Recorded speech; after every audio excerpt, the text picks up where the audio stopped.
I was sitting alone one evening when a thought arrived quietly. It began to echo and refused to move on. The thought is simple: humans are pattern seeking creatures. That sentence sounds harmless, almost boring. But when I let it sit without rushing past it, there's something that starts to loosen. People don't notice patterns occasionally.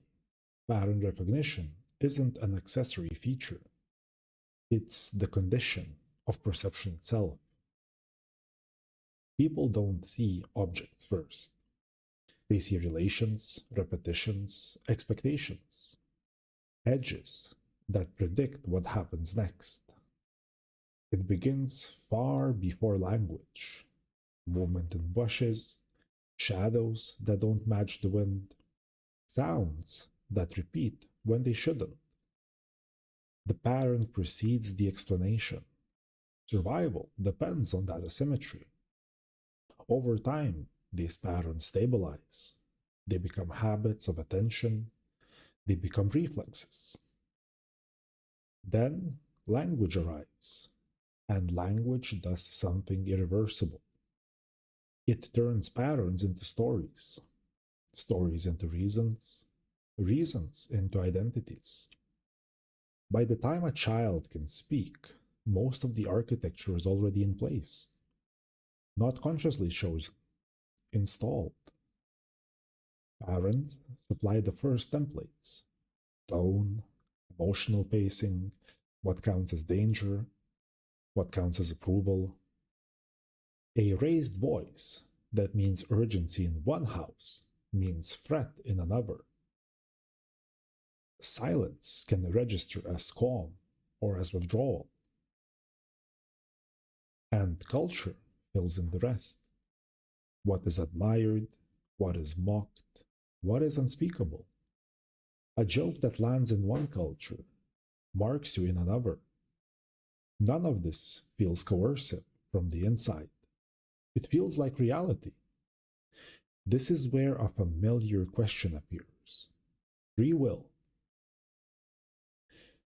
If the mind is structured to seek, absorb, and reinforce patterns, where does choice live?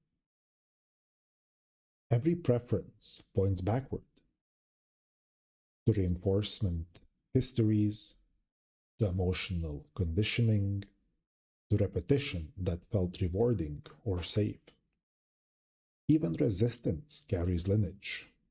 A child who rejects authority often learned what authority felt like before rejecting it. Rebellion is still shaped by what it opposes. Complexity does not imply autonomy. Complex systems can still be constrained by their inputs. So, what has changed? What has changed is the scale of those inputs. For most of human history, pattern intake was narrow, local, slow. A child learned from a few adults, a handful of peers, stories told by the same voices year after year. Now the intake is constant, global, algorithmically refined. Children encounter thousands of symbolic models before they understand what a model is: faces, voices, status cues, moral framings. Not delivered randomly, delivered because they trigger engagement. Engagement is the selection mechanism, not coherence, not truth, not long term integration. Some patterns stick more easily. They simplify the world quickly, reduce ambiguity, offer identity early. They answer questions before the questions have fully formed. Those patterns spread faster. When a developing mind lacks internal filters, it borrows external ones. Influencers become proxies for orientation. Simplified philosophies become scaffolds for self definition. Developing minds are especially sensitive to compressed explanations. Any worldview that compresses complexity into certainty gains an advantage in this environment, especially when it offers belonging.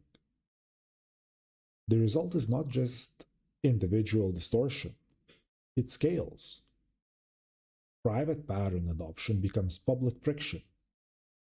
Gender narratives harden, moral caricatures proliferate, nuance collapses under repetition. At this point, the question of responsibility reappears. Parents are expected to guide, to contextualize, to buffer, but the asymmetry is obvious. A single household cannot compete with industrial scale pattern delivery. Most adults never learned to see patterns as patterns. They inherited them the same way. A belief feels obvious because it was never examined. A reaction feels natural because it was rehearsed early. So the demand placed on parents is both real and insufficient. If we accept that cognition is shaped by exposure, then exposure becomes a moral variable. But no single agent controls exposure anymore. Platforms optimize for attention, creators optimize for reach, children optimize for belonging. The system optimizes itself. Inside this, something else happens: meta awareness. When someone notices that they are a pattern seeking system, there's a shift. The pull becomes visible.